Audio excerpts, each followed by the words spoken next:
Bismillahirrahmanirrahim. Assalamualaikum warahmatullahi wabarakatuh. Alhamdulillah, pada kesempatan kali ini kita masih diberikan kesempatan untuk bersama-sama belajar statistik dasar pada materi populasi dan juga sampel ya. Walaupun kita masih belajar dalam kondisi online, mudah-mudahan tidak mengurangi semangat dari rekan-rekan semua untuk senantiasa mempelajari perkuliahan statistika. Pada kesempatan kali ini kita akan membahas tentang populasi dan sampel yang mana ini menjadi pondasi dasar bagi kita yang hendak melakukan penelitian terhadap data yang hendak kita sajikan.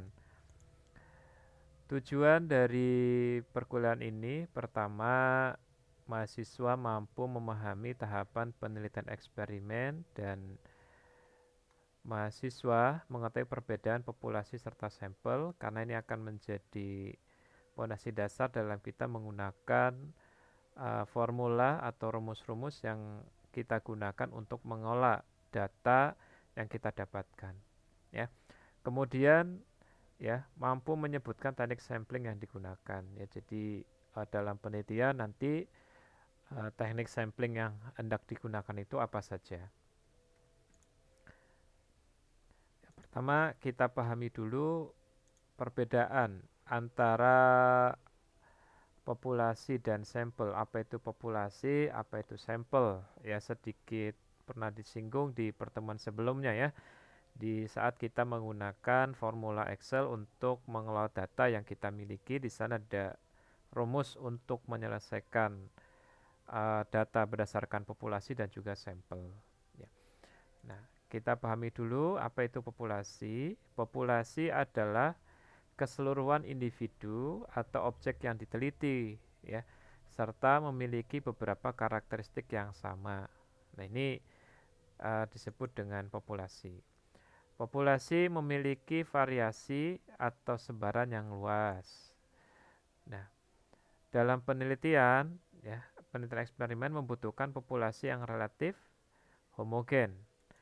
Nah, semakin homogen populasi, semakin meningkatkan validitas eksperimental. Ya, jadi semakin mirip data atau objek yang kita teliti, ya, yaitu homogen ya. Jadi ada satu titik yang memiliki karakteristik yang sama, itu kemudian disebut dengan homogenitas. Nah, semakin homogen, maka validitas eksperimentalnya itu juga semakin tinggi. Nah, sedangkan sampel, nah sampel itu sebagian dari populasi. Ya. Jadi di dalam penelitian ya kita tidak harus ya melakukan survei ke seluruh individu atau objek yang kita teliti, tetapi kita bisa mengambil ya beberapa individu atau objek yang diteliti untuk kita ambil datanya. Nah, sebagian individu atau objek yang diambil datanya inilah yang kemudian disebut sebagai sampel ya. Jadi demikian perbedaan antara populasi dan juga sampel ya. Kalau populasi itu keseluruhan individu atau objek yang diteliti, sedangkan sampel itu sebagian dari objek atau individu yang diteliti atau sebagian dari populasi. Nah, tetapi tidak sembarang kita mengambil sampel ya, dikarenakan syarat pengambilan sampel itu adalah yang representatif populasinya atau yang dapat mewakili dari populasi tersebut. Nah, ini yang perlu kita perhatikan ya. Penggunaan sampel dalam penelitian eksperimen menggunakan prinsip efisiensi ya. Dikarenakan ya sampel itu dapat memangkas waktu yang dibutuhkan dalam penelitian dan juga dapat memangkas cost atau biaya yang kita perlukan ya. Karena jika kita mengacu pada populasi maka kan jumlah individu atau kemudian jumlah objek yang hendak diteliti itu semakin besar dan luas. Dengan adanya penggunaan sampel, maka kita bisa memangkas baik dari sisi waktu kan ya, dari sisi biaya yang dibutuhkan dalam melakukan penelitian. Ya. Dengan meneliti sedikit subjek, inilah hasilnya dapat digunakan untuk menggambarkan seluruh populasi. Ya, diharapkan ya penelitian pada sampel populasi tersebut ini dapat menggambarkan ya karakteristik dari seluruh populasi yang hendak kita teliti. Oleh karenanya, syarat sampel itu adalah yang representatif dari populasinya, ya. Jadi mewakili. Ya. Nah, kalau kita lihat grafik atau apa namanya hubungan samplingnya, contohnya populasi seluruh mahasiswa di kampus. Ya. Nah, kemudian frame sampelnya adalah daftar mahasiswa yang registrasi semester terakhir. Nah, sampelnya itu bisa saja kita ambil 20 mahasiswa dari yang sudah registrasi. Ya, jadi kita mengambil 20 mahasiswa sebagai sampel data kita. Nah, ini hubungannya seperti itu. Nah, unit eksperimennya adalah seorang mahasiswa. Yang diteliti adalah individu mahasiswanya.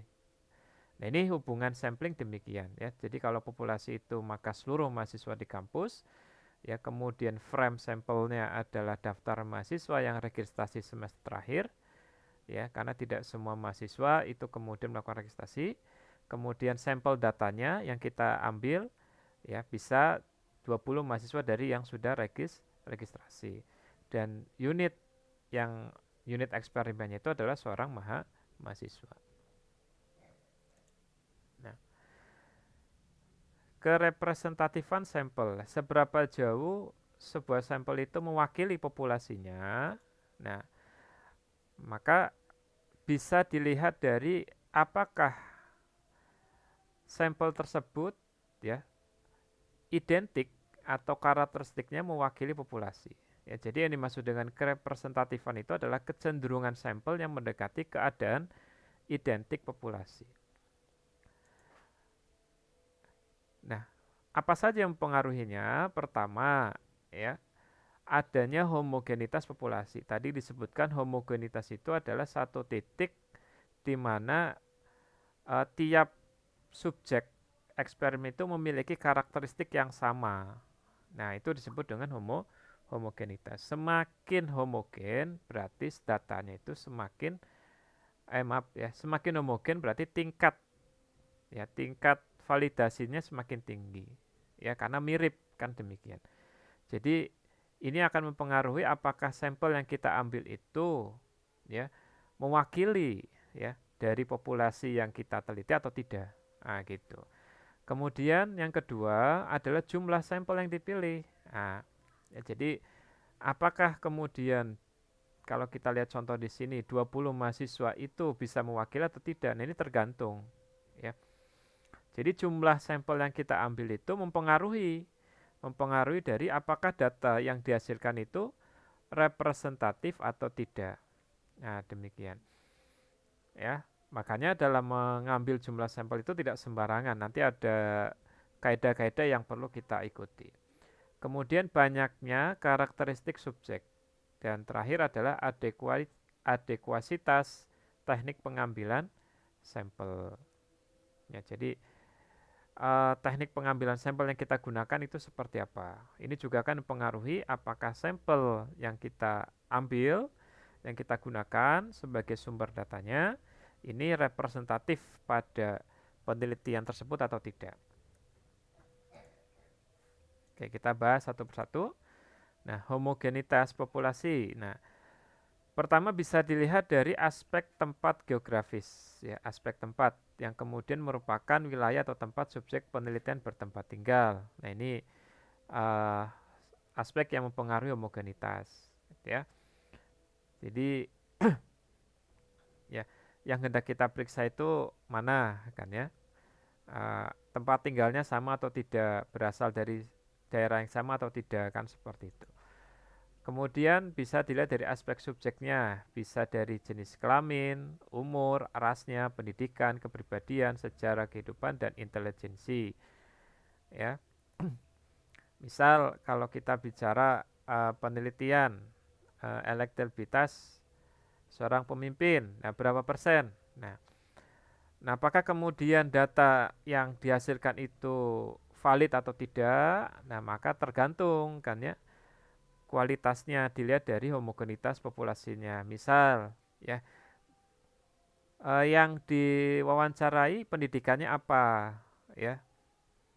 Ya misal kalau random ada yang SD, ada yang tidak sekolah, ada yang apa namanya S1. Nah, ini kan kualitasnya berbeda kan seperti itu. Yang berpendidikan dan tidak berpendidikan ya dalam memandang apakah kemudian seorang pemimpin itu memiliki elektabilitas yang cukup atau tidak. Ya karena ya sudut pandang seorang itu kan terpengaruhi oleh apa namanya keilmuan yang dia miliki. Kan seperti itu. Ya, karena bisa berbeda antara sudut pandang ya seorang dosen dengan pedagang misalnya ya demikian. Jadi semakin heterogen maka validitas datanya juga semakin berkurang, tapi semakin homogen misalnya sampel yang digunakan adalah orang-orang berpendidikan semua misalnya kan seperti itu. Nah, ini validitasnya juga semakin tinggi. Nah, artinya dia mewakili kan seperti itu. Oke, itu contohnya ya. Jadi homogenitas populasi bisa dilihat dari tempat geografisnya, ya berada di wilayah yang sama atau tidak, kemudian dari sisi subjeknya, jenis kelaminnya, kan ya, umurnya, usianya, kan seperti itu. Ya, kemudian juga bisa dilihat dari aspek sosial, mencakup kelas sosial, keluarga, dan lingkungan sosialnya. Nah, ini dari sisi homogenitas populasi. Nah, berikutnya aspek sampel ya. Untuk memperoleh keadaan sampel yang representatif, ada beberapa aspek sampel yang perlu diperhatikan. Pertama, dari sisi jumlah sampel, ya. Kemudian besar anggota sampel dan teknik pengambilan sampelnya.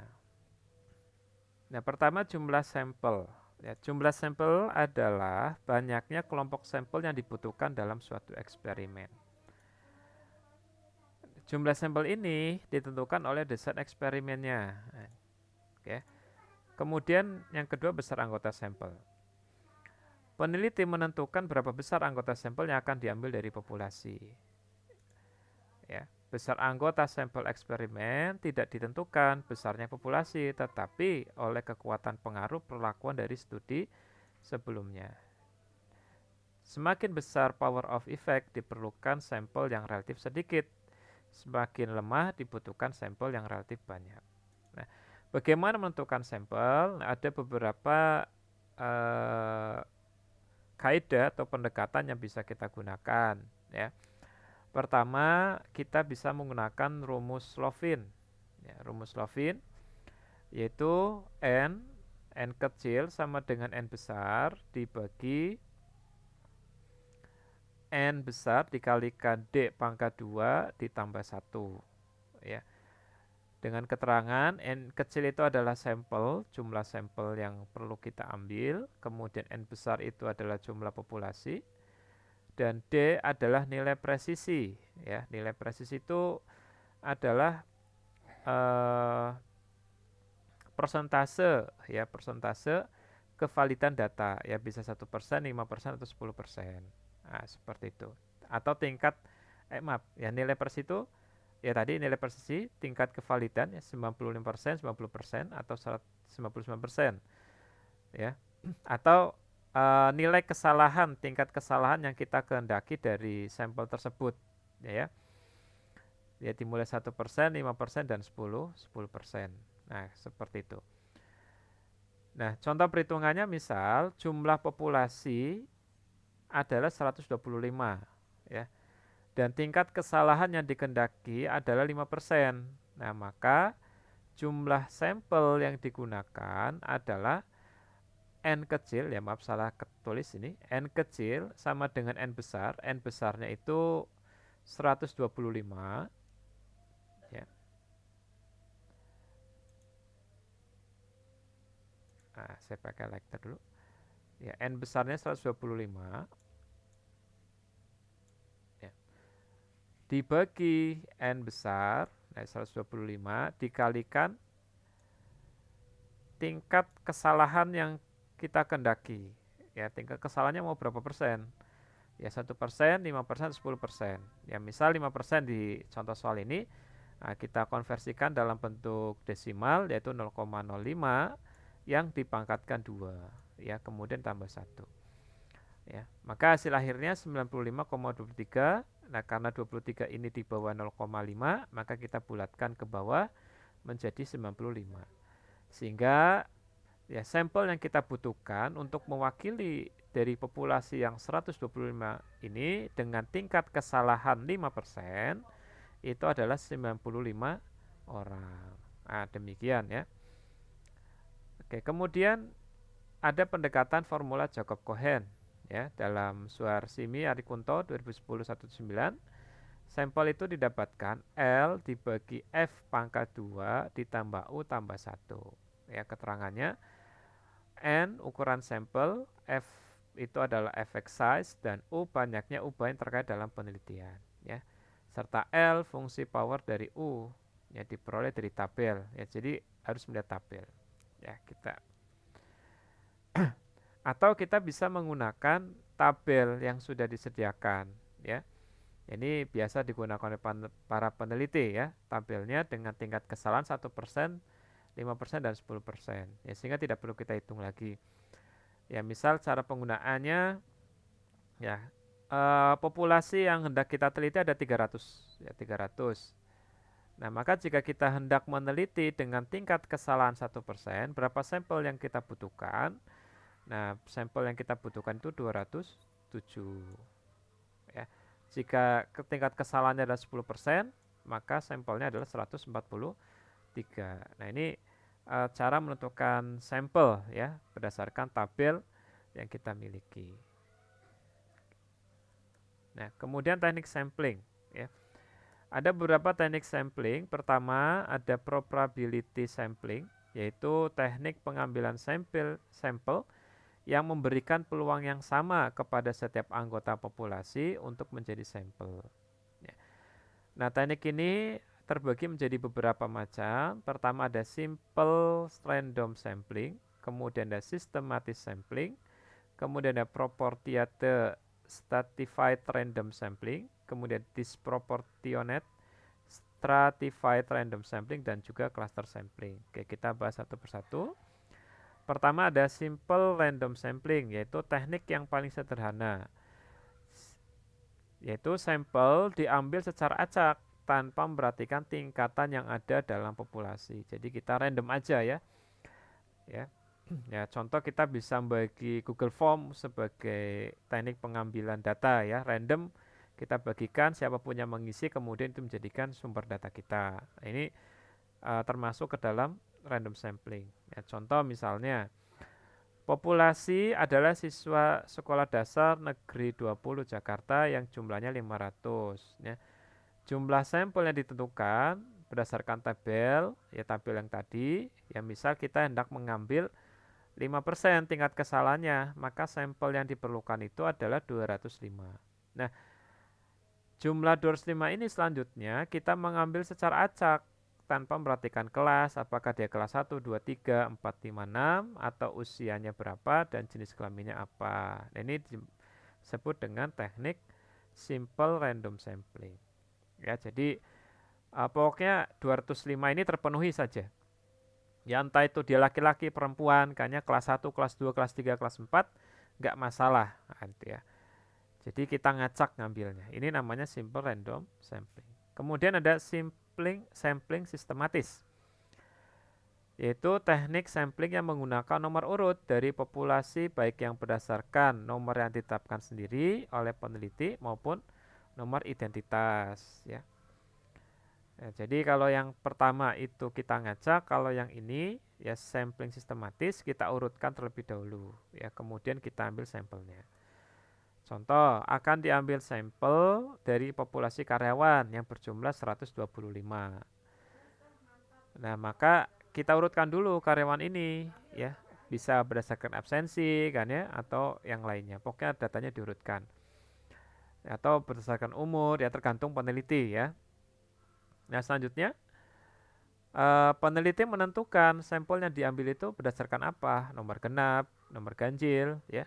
atau kemudian nomor kelipatan dan seterusnya, terserah peneliti. Intinya datanya kita urutkan terlebih dulu ya berdasarkan apa namanya nomor induk pegawai kan ya atau yang lainnya ya atau berdasarkan alfabet namanya seperti itu. Kemudian kita ambil datanya dengan pola tertentu, misal berdasarkan urutan genap atau urutan ganjil dan seterusnya. Nah, berikutnya ada proportionate stratified random sampling ya.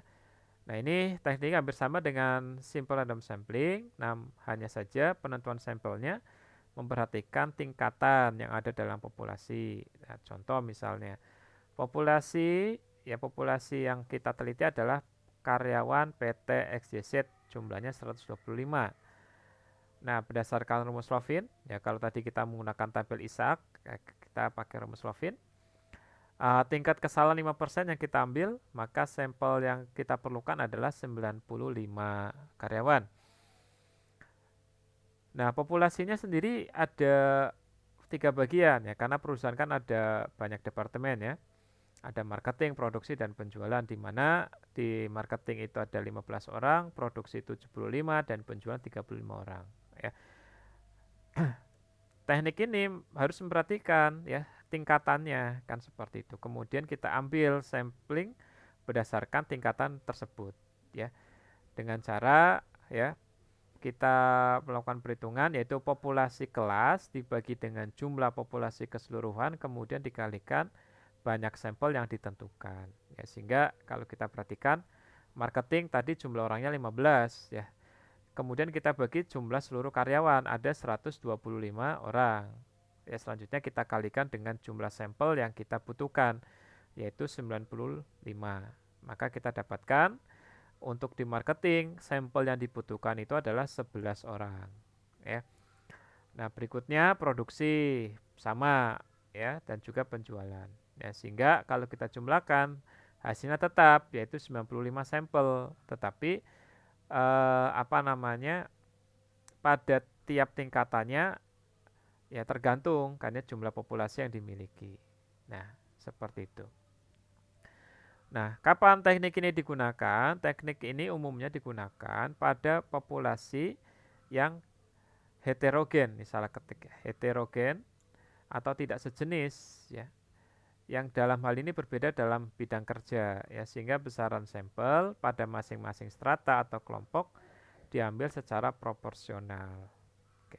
Ya untuk memperoleh data yang valid. Oke, kemudian teknik sampling berikutnya ada disproportionate stratified random sampling. Nah, teknik ini mirip dengan proportionate stratified random sampling ya dalam heterogenitas ya, populasinya berbeda tingkatannya. Namun ketidakproporsionalnya penentuan sampel didasarkan pada pertimbangan jika anggota populasi per strata namun kurang proporsional pembagiannya. Ya, kita contoh saja supaya paham. Ya, misal ya populasi karyawan PT XYZ jumlahnya 1.000 orang. Ya, strata pendidikannya ada yang SMP, SMA, ya, D3, S1 dan S2. Nah, namun jumlahnya tidak seimbang yaitu SMP ada 100, SMA 700, D3 180 dan S1-nya S10, S2 10. Nah, jumlah karyawan pendidikan S1 dan S2 ini sangat tidak seimbang, terlalu kecil dibandingkan strata yang lain. Sehingga dua kelompok ini seluruhnya ditetapkan sebagai sampel. Ya, jadi ya, kalau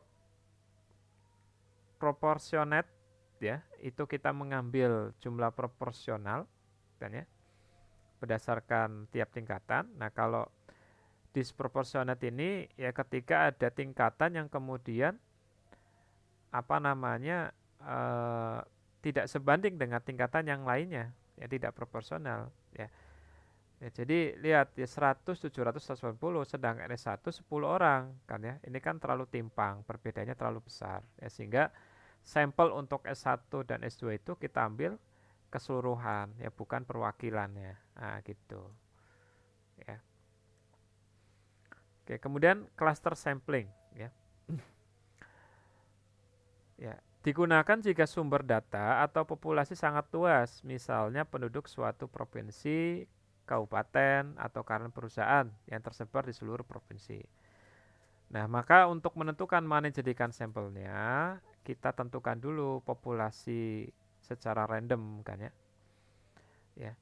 Dan tentukan jumlah sampel yang digunakan pada masing-masing daerah dengan menggunakan teknik proporsional, stratified, random sampling, mengingat jumlahnya yang bisa saja berbeda. Contoh, nah peneliti ingin mengetahui tingkat efektivitas proses belajar mengajar di tingkat SMU. Ya, yang diteliti adalah siswa SMA seluruh Indonesia. Nah, karena jumlahnya sangat banyak dan terbagi dalam berbagai provinsi, maka penentuan sampelnya dilakukan dalam tahap berikut. Pertama, ya kita tentukan sampel daerah. Nah, ya, jadi kan Indonesia banyak provinsi ya. Nah, kita tentukan secara mana provinsi yang dijadikan sebagai sampel. Ya. Misal kita tentukan 10 provinsi untuk daerah sampel. Berikutnya, kita ambil sampel SMU di tingkat provinsi secara acak juga. Nah, gitu. Jadi provinsinya kita ambil secara acak, SMU di dalam provinsi tersebut kita juga ambil secara acak. Ya. Nah, karena provinsi juga terdiri dari kabupaten dan kota, maka diambil secara acak SMU tingkat kabupaten yang akan ditetapkan sebagai sampel dan seterusnya sampai tingkat kelurahan atau desa yang akan dijadikan sampel. Setelah digabungkan, maka keseluruhan SMU yang dijadikan sampel ini diharapkan akan menggambarkan keseluruhan populasi secara keseluruhan. Nah, demikian ya. Ini namanya cluster sampling. Nah, kemudian teknik yang berikutnya ada non-probability sampling. Yang pertama ada yang disebut dengan accidental sampling atau faktor kebetulan yang dijumpai oleh peneliti. Ya, jadi yang dimaksud itu accidental ini adalah teknik penentuan sampel secara kebetulan atau siapa saja yang kebetulan ya bertemu dengan peneliti yang dianggap cocok dengan karakter sampel yang ditentukan ya ditentukan untuk menjadi sampel ya. Misal ya penelitian tentang kepuasan pelanggan pada pelayanan mall A ya. Nah, sampel ditentukan berdasarkan ciri-ciri usia di atas 15 tahun dan baru pernah ke mall A tersebut. Nah, maka ketika peneliti bertemu dengan orang yang cocok kan ya. Nah, orang tersebut bisa dijadikan sampel. Ya, jadi siapa saja secara kebetulan bertemu dengan peneliti. Yang kedua ada kuota sampling. Kuota sampling ini ya mengambil sampel dalam jumlah tertentu dan dianggap merefleksikan populasi. Ya. Maksudnya ya, ya kita tentukan jumlah sampel dari populasi yang memiliki ciri-ciri tertentu sampai jumlah kuota jatah yang diinginkan. Nah, contoh misalnya kita ingin meneliti persepsi siswa terhadap kemampuan mengajar guru.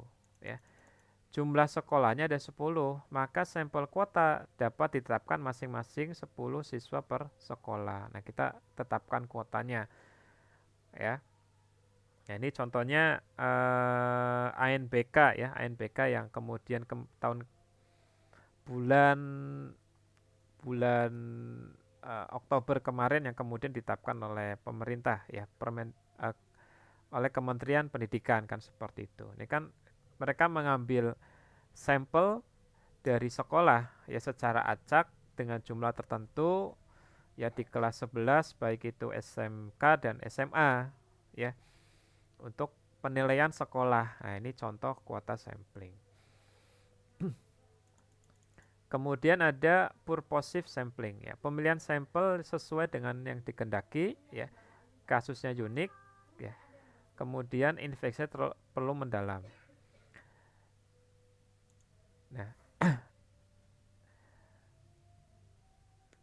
nah sampling purposive ini memang digunakan saat ada pertimbangan khusus ya, sehingga layak dijadikan sampel. Misalnya ya kita ingin meneliti permasalahan seputar daya tahan mesin tertentu. Nah, maka sampel yang ditentukan itu ya para teknisi atau para ahli yang mengetahui dengan jelas permasalahan ini. Ya, artinya tadi ya, apa namanya, memang ada tujuan tertentu ya, sampel yang sesuai dengan tujuannya. Jadi yang diteliti itu enggak sembarang orang kan itu ya.